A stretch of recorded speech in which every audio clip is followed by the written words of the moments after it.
ECE navigation via the SPOG, that's this afternoon's discussion. We appreciate you all coming to our Contact Center Tech Talks. My name is Mike Keitzer. I am a technical instructor here at Sunset Learning. I recognize some of you out there, some of you not so much. So we hope you come back for some more classes. If you've been with us before, we hope you come to some classes if you haven't checked us out in the past. And hopefully this afternoon, give you a little bit of a snippet of what some of our capabilities and what some of the specialty things that we do here are at Sunset Learning. I'm particularly focused on contact center, specifically contact center enterprise technologies, occasionally express. I fill in here and there when needed, but mostly contact center enterprise packaged and or unified.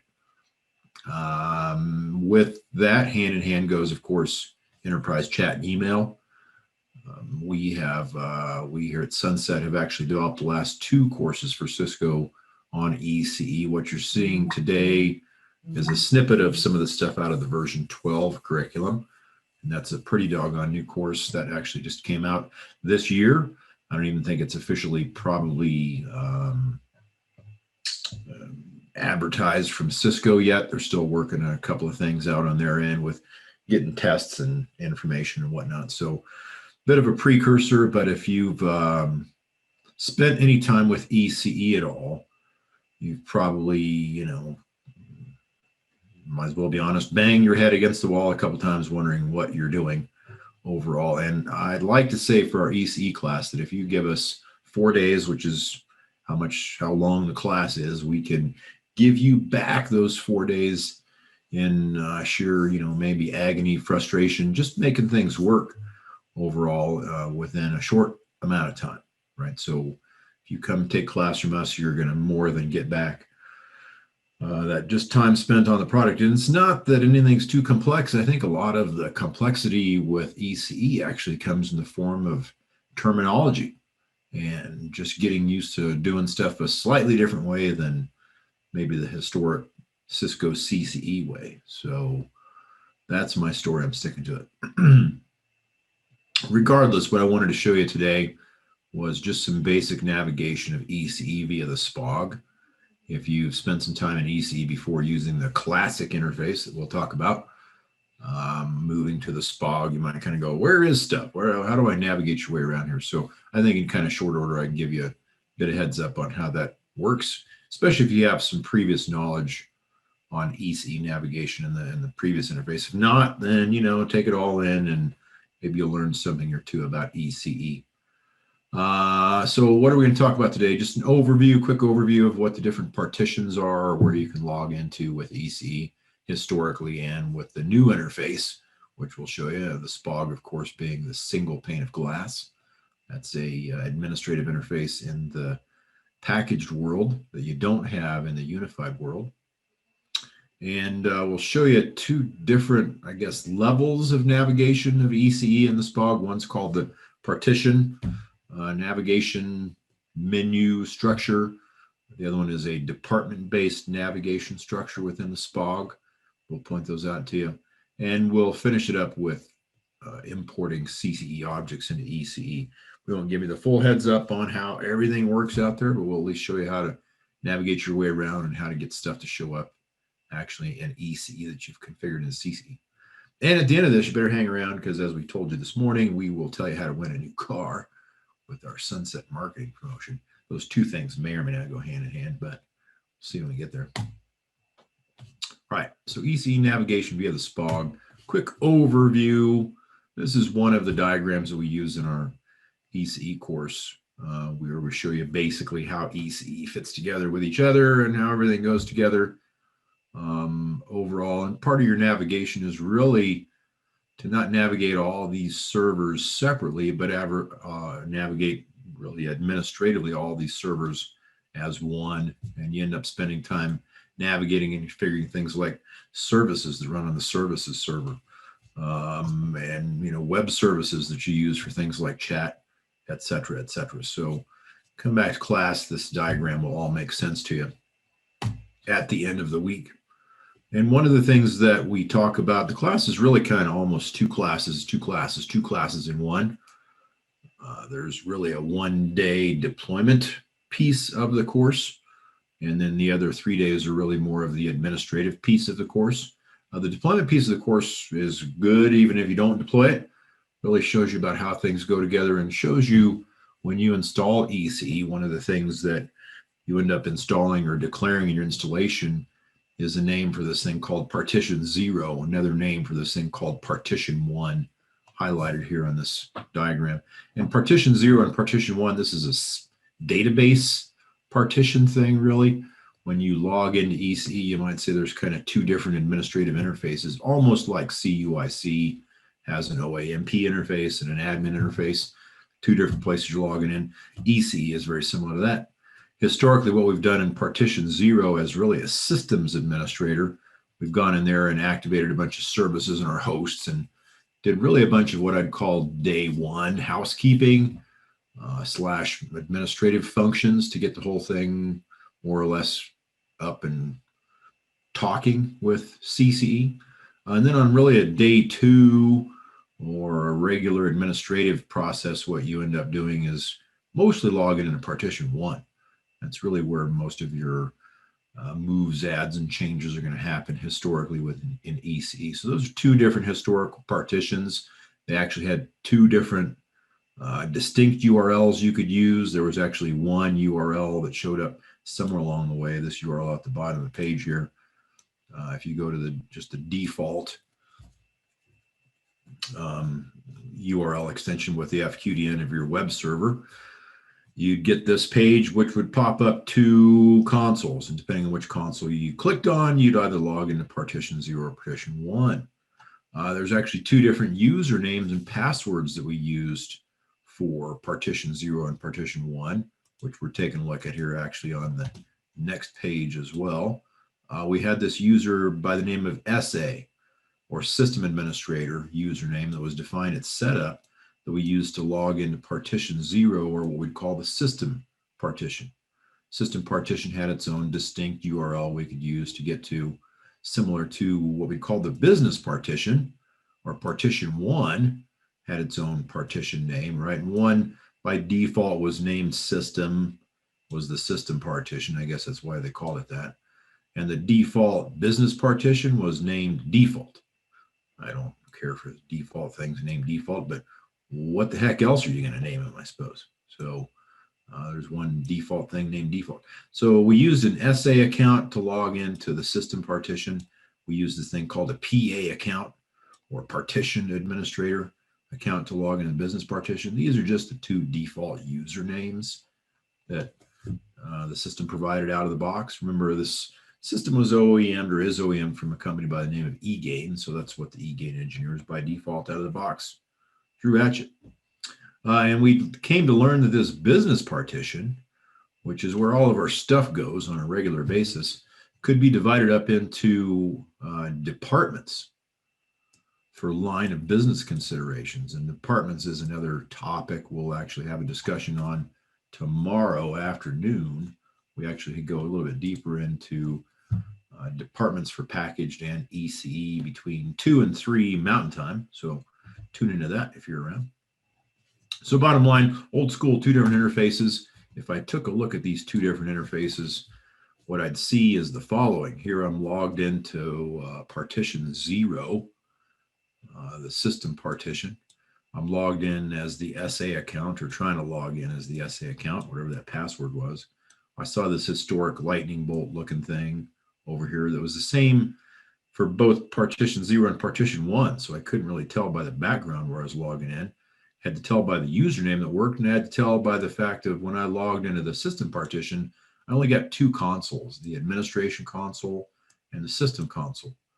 And as it turned out, you did most of the initial system setup in the system console, and historically not a whole lot of administration in the administration console. Certainly not a lot of day-to-day operation or administration there.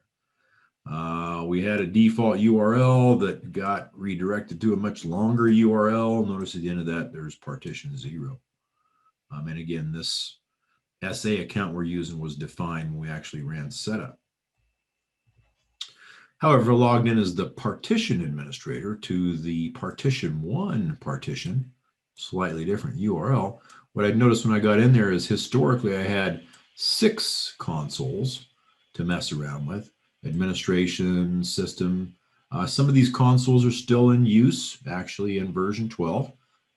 But if you're a packaged customer, what you're going to find is most of these other consoles in here have now been moved to the SPOG interface, as well as some of that stuff back over there on partition 0. So just pointing out kind of the old school interfaces we would have used. Again, this interface for sure, most of my day 2 operational functionality would have had happen in there. Quick glance at the 2 different consoles. You actually had administration console in both partition 0 and partition 1. 0 is on the left-hand side, partition 1 is on the right-hand side. Same thing with system. All right, there's 2 different things to do, but they were labeled the same. So in the system partition, on the left-hand side, partition 0.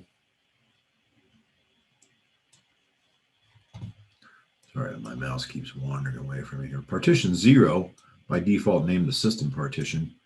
We had some administrative settings where we had users and groups and roles, but these users over here were only other system administrative users.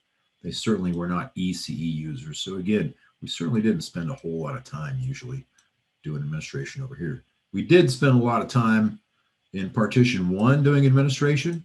By default, there was one department out of the box named service, and it's under that service department that we would actually do all of our email and chat functionality on a pretty regular basis. We'd also spend some time up top doing things like importing our configuration under the integration tab, maybe doing some security settings in the form of data masking and whatnot up top. And there was a hierarchy to all this whole thing. And departments was the lowest level. Above that was this default partition. So there were settings that we could enforce the partition level as well as the department level, as well as even at a global system level. So myriad of settings along the way for all these different consoles. In the system partition or system console, I suppose, for both partitions, partition 0 on the left-hand side over here, partition 1 on the right-hand side. Again, one of the things we historically talked about, still do, are these things called processes and instances. Processes are kind of like a circuit breaker that has to be enabled.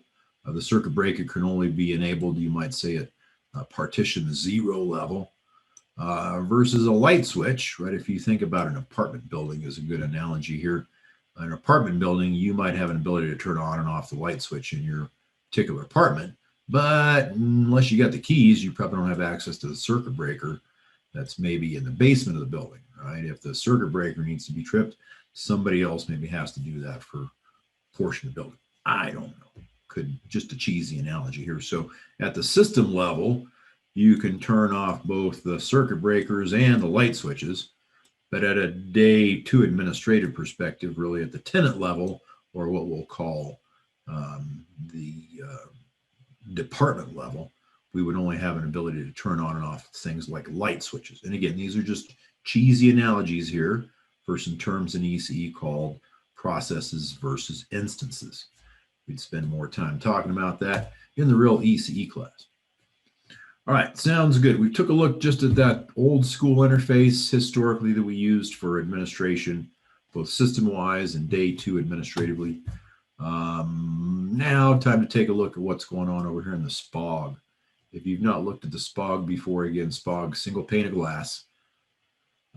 By default, if you're a packaged customer with version 12, all of your administration, well, not all of your administration, but most of your administration has been moved from Configuration Manager, where you've done administration work, over here into this thing called the SPOG. So it's natural progression of what the PCCE Web Admin Administration interface has done for you. So the SPOG allows you to administer ICM from one place. It also allows you to do administration of CVP. CVP historically managed via the Ops Console, so that Ops Console functionality has been moved into the SPOG. We've got IDS, identity services for single sign-on is administered via the SPOG. We've got the VVB is administered via the SPOG. We've got something else, and the sixth thing is ECE. I forget what Finesse. Sorry, Finesse administration is done also via the SPOG. So 6 things currently can be administered via the SPOG. If you have a SPOG back at the ranch and you don't see enterprise chat and email, well, ECE has to be, if you will, added on functionality-wise to the SPOG, which we would tell you about how to do that if you come back to our ECE course.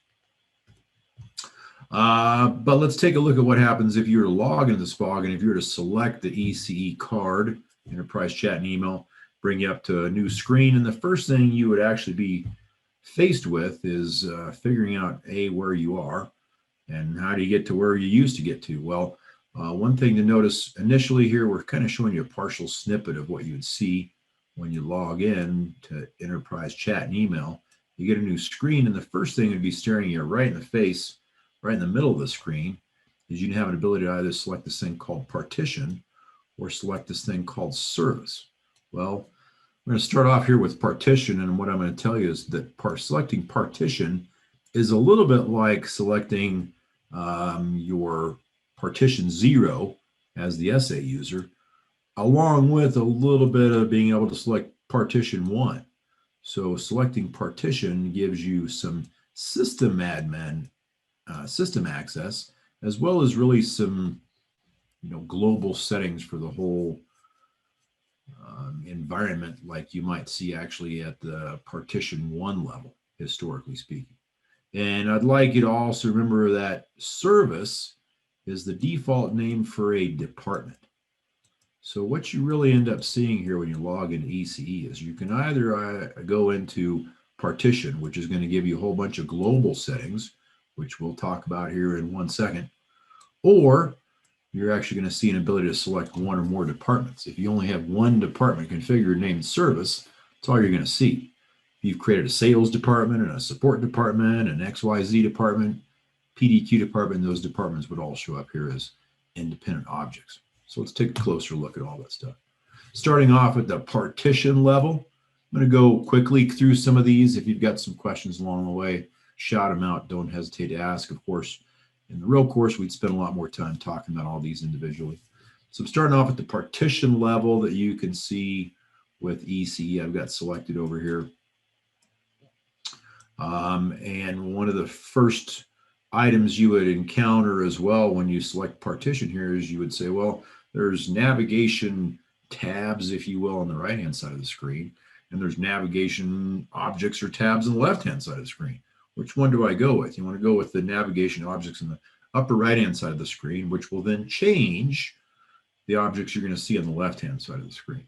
So in this case, by example, if I select settings, which is the first tab that would show up in the screen, what I'd see is a bunch of system settings on the left-hand side that I could expand and select. Under system settings, I've got chat settings, email, common settings, integration, blah, blah, blah, as well as an all department setting. So kind of global settings like you would have seen somewhat at partition 0, as well as the business department settings that you would have seen really logging into partition 1 historically. Generally speaking, we kind of set things globally that would be best for everyone, and if there's a specific department that needs specific settings, modify those at a lower level. So one of the things we focus on in class is understanding your hierarchy of how all this stuff goes together.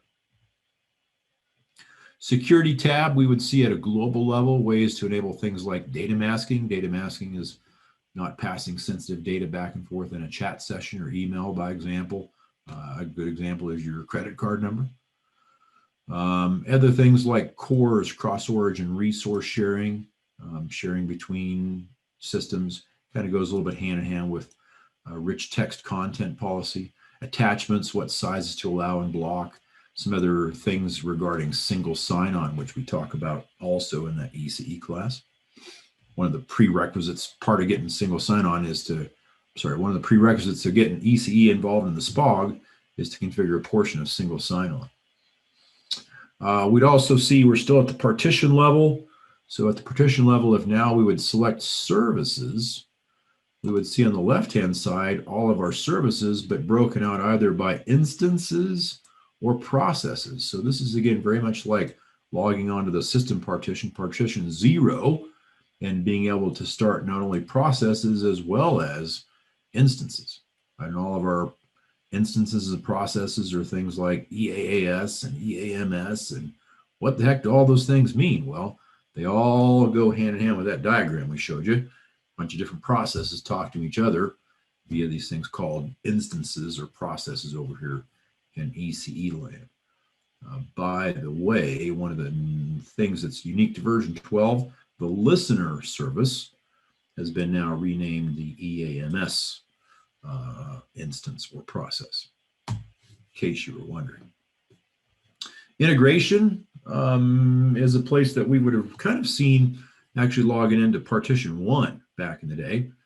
And integration is where we would see things like, pardon me, integration with ECE. We'll come back here in a second, take a look at that. Integration is actually how we import objects in the package, as well as other applications that we might use, like the eGain co-browse application. Drazzer is an object that we talk about in class for basically dynamic hold chat treatment. Language tools is another option we would see at the partition level.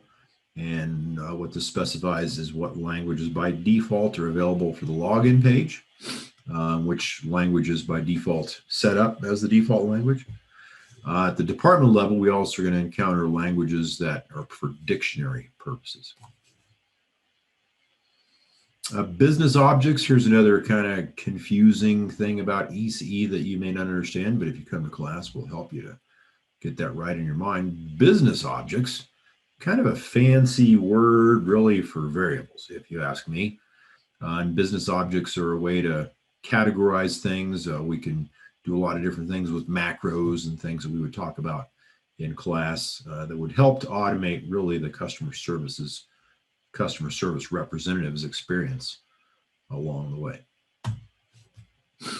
And logs. Geez, if you have to troubleshoot ECE, where do you even start? Well, one of the things you'd start is by knowing what all these processes do. And once you know have a better understanding of what all the processes do, it'd be kind of simple to say, well, I'm not getting my emails retrieved properly, so maybe I should go look at the retriever process. How would I know where to go look at log files? We would tell you here, all specified and laid out for you in the process logs under the system resources.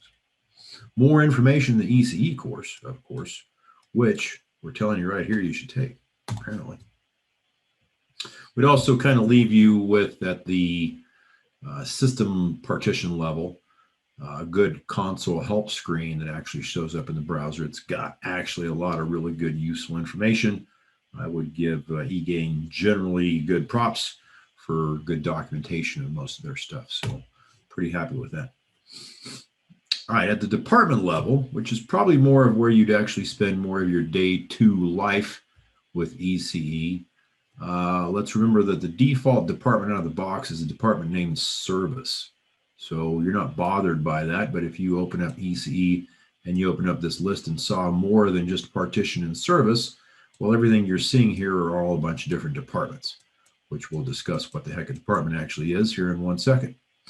And generally, on a per department basis, these would be all the tabs you would see at the bottom of the screen where you would spend most of your administrative life. So let's take a closer look at all of those options. First off, what is a department? A department is really a way just to take an entity. In this case, you start off departments over there in the package side of the house. You've got one instance in the package world, but what if you actually needed to have multiple lines of business, if you will, within your departments or within your CCE deployment? Answer is create a department. So departments exist in the package world by default. There's none out of the box. By default, in the ECE world, there is one department named service. You used to add departments over there in ECE. These days, you just add them in packaged, and they magically show up over there in ECE. Be aware, you may want to not just go randomly out to create a bunch of departments. Once you actually create a department, you can delete them from CCE, but they don't go away from ECE. So that's kind of a little bit of a pain point you should be aware of, if nonetheless, and just be cautious with that. But notice that we've created a couple of new departments over here. Service was the default department out of the box. Looks like we created a new department named Sales and another department called the Widgets department. Overall, whatever departments you want to use, up to you. Again, just a way to subcategorize or create a line of business. Under Service, we're under a department named Service still here in option A is what we're taking a look at. And we're taking a look now at the Apps tab. The Apps tab on the left-hand side, probably where we'd spend a whole lot of time, because this is the place where we'd actually find chat as well as email, as well as different settings. We're kind of showing you breakout of all of those along the way here. So right here in the middle is all the email things I would actually be able to configure. And option D here is all the chat things I would be able to configure. And a bunch of different settings as well that we saw basically up to more global level. So in class, of course, we would spend a lot of time. We kind of start off with email, talking to you about aliases and all these other options here. These things called headers, greetings, footers, and signatures. Those are things, again, we configure along the way to help automate the agent's experience with email and chat. Same thing with quick links and quick responses. Those are called articles, is what they're termed over there in ECE. If you didn't know what an article was, you'd be kind of lost. So come back to class, we'll help you out with that. Auto acknowledgement's another form of an article. Talk about data masking in class, and of course, a bunch of different settings that control things. So just navigating your way around ECE and trying to get familiar with some of the terms, I think, is one of the certainly challenges that I encountered when first trying to deal with this whole thing. User management tab, we would spend some time talking about. Again, we're taking a look at user management on a per department basis. We'll share with you here in a second how we actually get users to show up. But in this case, users are either agents or supervisors or perhaps administrative users of our particular department. Users ultimately get imported via the process that we'll talk about here in 1 second. So we spend time in class talking quite a bit about user management and things like, what's the difference between an agent and agent read only? Well, it comes down to whether or not you can have customer responses as read only, you cannot do that, or whether or not you can create reports as a supervisor, as an example. Business rules tab, still at a per department basis. So here's the business rules tab. Contains these things, a bunch of, I guess, literally business rules that control the behavior, you might say, of ECE. We'd probably spend the most amount of our time taking a look at these things called queues. A queue in ECE is basically a landing spot for an email or a chat. That's your goal, is to get an email or a chat ultimately to this thing called a queue, which ultimately maps to an ICM or a CCE media routing domain and script selector, also known as a dialed number. So this is ultimately, if you get an email or chat into an ECE queue, what that ultimately is going to trigger is a route request over there in ICM to pick an agent out of a skill group or a PQ along the way. So we'd spend some time talking about queues and telling you fancy things like how to stay out of the default exception queue. That's kind of like landing in jail. You want to avoid jail if at all costs. We'd also talk to you about business calendars. You can implement business calendars if you're interested in implementing things like service levels within ECE. We'd talk to you about macros. Macros are literally what they sound like they are. They're a way to automate, again, part of a article. What do we mean by that? Well, when an agent goes to respond back to a customer in the form of an email, one of the things we maybe like to be able to do is have them hit a button that would automatically put in the customer's first, middle initial, and their last name instead of them having to type all that stuff out there. So That's what macros would do for us as an example.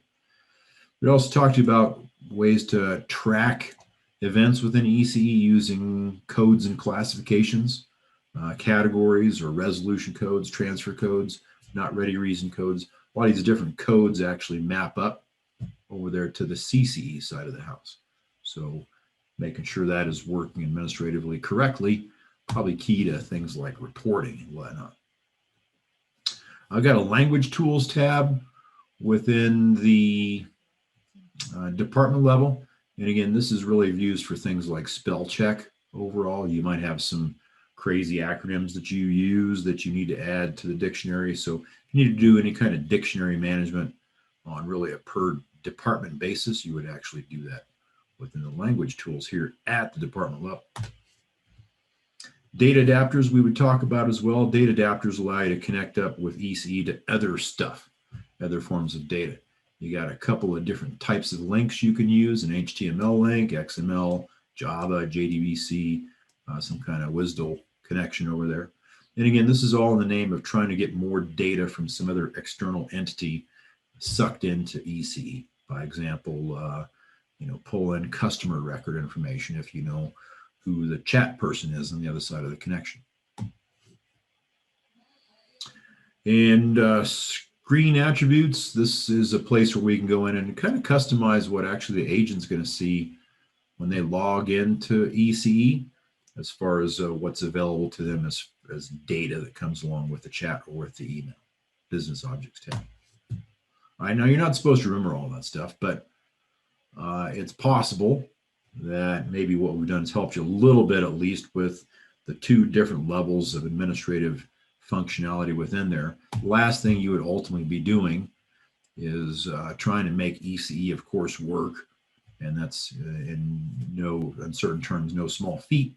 And if you come to class, we would spend a lot of time using this diagram, a couple of others along the way. You can see there's a diagram here. It's a chat flow diagram. On the next page is an email flow diagram. We'd spend a lot of time talking about both these diagrams were applicable. And your ultimate goal is to get either a chat or an email sent into this thing called an ECE queue. And if you get an email or a chat into this thing called a queue, what you're going to do is kick off ultimately in the ICM or the CCE side of the house, basically a dialed number. Right? We don't call it a dialed number because we're not making any phone calls, but as we already know, dialed numbers beget call types, which beget scripts, which go out and try to pick an agent, either out of a skill group or a PQ. Right, is what we're ultimately trying to do here.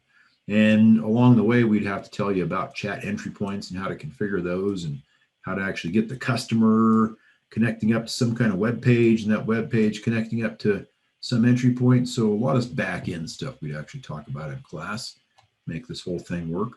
And part of the goal or why we're brought you here today is to show you we'd want to make sure that we get these agents and things like our skills ultimately imported as objects into ECE. The same things with our media routing domain and script selectors. What creates a queue is actually not you, the administrator. It's you, the administrator, creating some of these in ICM and ultimately importing them as a queue. Same thing with email. Goal is to get emails sent to agents or handled by agents. How we do that in class is we tell you about the retriever and workflows and workflow engines and ultimately email queues. Right? Email queues, if you get an email into an email queue, the sales email into the sales email queue, and the support emails go into the support email queue, well, surely what you can now do is pick a support or a sales agent over here in ICM to help you out with that task. So how do you do that? Well, in the SPOG, once you get the whole thing working, you'd want to make sure that some of your light switches and circuit breakers are working. So we would talk to you about the EAS process and the EAMS process and who talks to what, where, when, and how on all of your PGs, right? Your PGs have PIMs that need to talk to ECE somewhere. So we'd want to make sure you know how to troubleshoot that at a basic functional level. Same thing with EAMS. EAMS is what the listener service used to be called. And this actually connects up to our CTI server. kind of cool these days, we actually have a test button. Make sure that we've actually got a good connection to our CTI server. You attend ECE training, we'll give you a lot more information about what's going on this page. ECE also connects up to our admin workstation database, in this case our primary AWDB, and it's this integration tab where we're actually going to find under Unified CCE is the place where we actually go to do our import of our objects. So once we've got all of our I's dotted, T's crossed, connections made, we'd come over here into ECE and select the appropriate PG connection. We might actually have more than one PG connection depending on how many agents you have.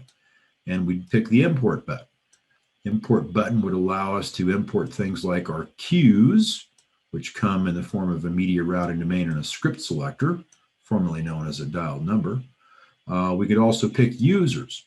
We pick users, we got to pick the right agent PG, the right peripheral.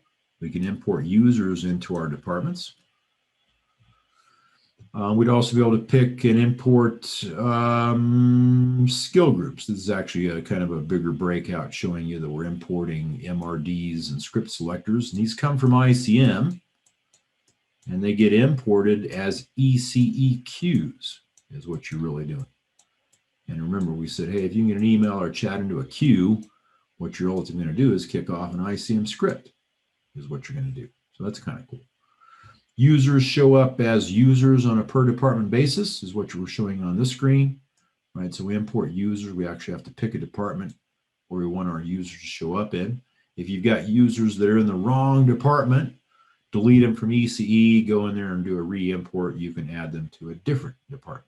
And that's actually used to be true. These days, your users in the wrong department, put them in the right department over there in ICM. They will magically show up as users in the correct department over here. That's for version 12. So agents and supervisors are imported as department users in ECE. Remember, there's a default department name service. So if you didn't have users declared somewhere, they were a global user, it would by default show up in that default department. Skill groups from CCE get imported as department groups. PQs don't get imported as anything in ECE per se, but they're usable objects as far as routing emails or chats to. PQs are. And we've already told you a couple times that media routing domains plus dialed numbers in ICM ultimately equate to this thing called an ECE queue, is what they do. And those ECE queues show up on a per department basis under the business rules tab, is what we're looking at here in ECE as seen via the SPOG. Again, somebody telling us, looks like we should probably take that ECE course. Must be true. And last but not least, one of the things we would do at this point in time was we would say, okay, we've got some stuff imported. Email and chat isn't actually working yet, but let's see if we can actually log in a finesse and click on the manage and chat and email object tab and then log on with our ECE username and password. Did you know that in ECE over here, your usernames and passwords, of course, historically have always been case sensitive, but ECE is kind of crazy. Case sensitive username. Got to be careful with that. One thing to be aware of is that in 11.6, the behavior of an agent was actually based on your media routing domain, not really your skill group or your PQ, and not even really that, not at all that. It was all based on your media routing domain. In version 12, that's quote unquote fixed. It's not so much fixed as in version 11, people didn't really so much know about it. But now in version 12, one of the benefits of upgrading is your agent availability is actually based on the skill or the PQ that you're in. APIs work as well. So here's a picture in the 11x world. If you were looking for an agent in skill group B to be available for chat, it was really not skill group B. It was in this whole media routing domain. And you kind of maybe found out that, well, geez, how come an agent from skill group A is getting this chat? Well, same media routing domain. In version 12, you might say that's fixed at this point in time. Is there an agent available in chat in skill group A? We would simply look in skill group A as opposed to looking across the entire media router domain and ending up with this agent getting the chat. So new behavior, not necessarily fixed, but just new behavior in version 12. We want to kind of leave you with just a couple of tidbits of knowledge here. Hopefully what we've told you about today, a brief overview of ECE navigation via the SPOG, has been helpful. We'd also like you to know about the fact that that would be myself, Bruce, and Mark, two other instructors, we've been working pretty diligently over the last couple of years, really 18 months, with coming up with a whole bunch of new classes for Cisco. These things are, short, soon to be announced, I guess, from Cisco, but we've basically got a one-day foundations course. So if you're more in the executive track and you need the executive overview of CCE, great one-day course only. That one-day course is kind of a prerequisite to the basic administration course, which is a 4-day course. So, take this on Monday, next 4 days you spend in class doing administration if you're sticking around. The advanced administration, this is all for packaged, by the way. It's all on PCCE version 12.5, 12.6. The advanced administration, we've chopped that down to 3 days. Cisco has requested we do that. And in 1 week period of time, if you wanted to, you could sign up for the 2-day reporting class, which used to be a 3-day class. So now we got 2 days of reporting. Implementation is a great course, even if you're not implementing packaged. Implementation course is going to do a better job of showing you how things go together, talk to you about peripheral sets and sites that you might add to your packaged environment. 2-day troubleshooting course, that's a great troubleshooting course, talk to you about all the tools and utilities you might use to troubleshoot the solution. And of course, what we've been prompting you with today is the ECE course, Enterprise Chat and Email. That's that 4-day course that we'd recommend you take. Just to save you some time, right? If you got to deal with ECE and you don't want to go crazy doing it, give us 4 days. We'll give you those 4 days back in savings of time somewhere along the way. Hopefully we've helped you out. Again, my name is Mike, and we appreciate your time today. If you're, other than that, again, thanks for your time today. Thanks for coming, and we hope to see you in class at some point in the near future.